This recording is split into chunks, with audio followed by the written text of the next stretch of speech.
China continues to do what it does best, and that is making very silly monster movies. Hello, I am the Arty Dans, and welcome to this really quick short review. Now, I have no doubt that most likely by now you've probably already seen this. It's called The Rat King, or depending on where you're getting it from, Evil of the Rat, although The Rat King is the proper title for the film.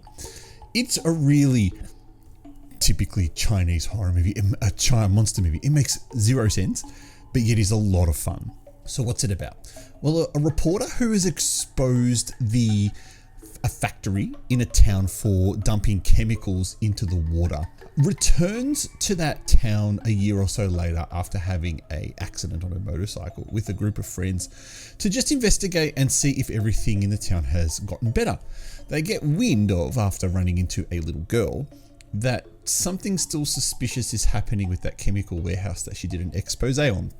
So the group of friends go to that chemical warehouse, somehow manage to talk their way into staying the night there, and then discover that the chemical warehouse is now a factory for making cosmetics that involve rats. And so essentially that's the movie. A lot of it doesn't make any sense, and it is still so much fun because of it. So firstly, they rock up to this chemical warehouse in the middle of the day, and their excuse is it's the nighttime, we can't find anywhere to stay. Now, who the hell would want to stay at a chemical warehouse? Secondly, the guy who lets them stay instantly recognizes that she's the journalist that he tried to kill.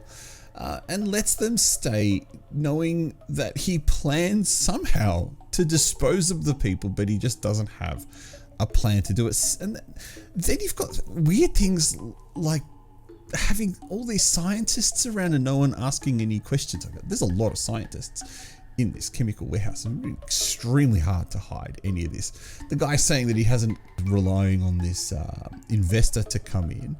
So how are all these scientists getting paid? Anyway, besides the point.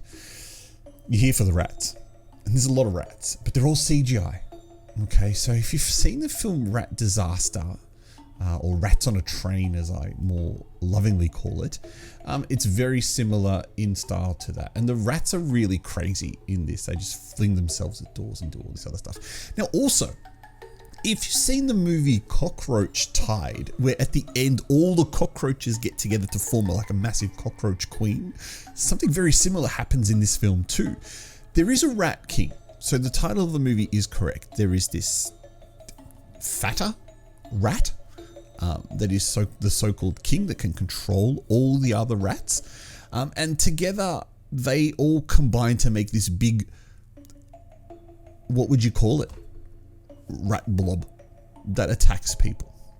Now, there's a very interesting character in this movie, a little girl who can't talk, who only can speak with telepathy, who can control animals, and there's a dog with like robotic legs that she can control, that lets him out, and her job in the film is actually to control the Rat King and the other rats, to get them to do what the warehouse owner needs her to do.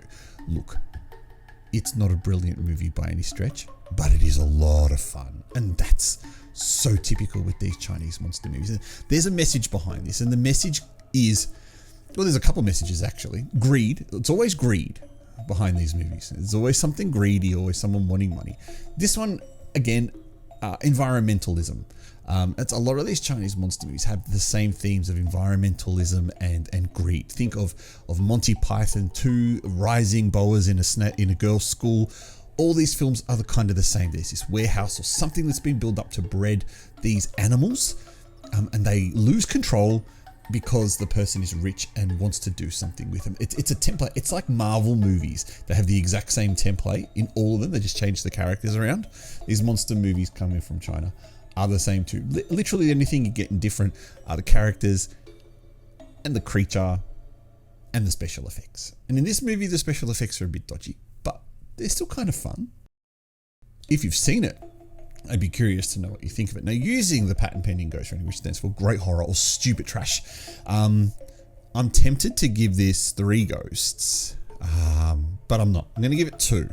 2 ghosts because, look, it is in the end a very average film, but there's very much a lot of fun to be had with this, and I'm assuming that you've watched it already, and I'm assuming you've had some fun with it and are seeing what other people are saying. And if you haven't seen it and you're thinking, oh, I might want to watch it, definitely just give it a shot. Look, regardless of the fact I gave it 2 ghosts, it's still a lot of fun movie.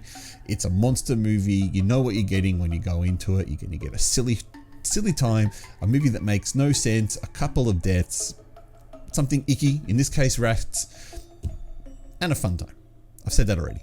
I'm the Arty Dans. Thank you for watching this review. I will catch you next time.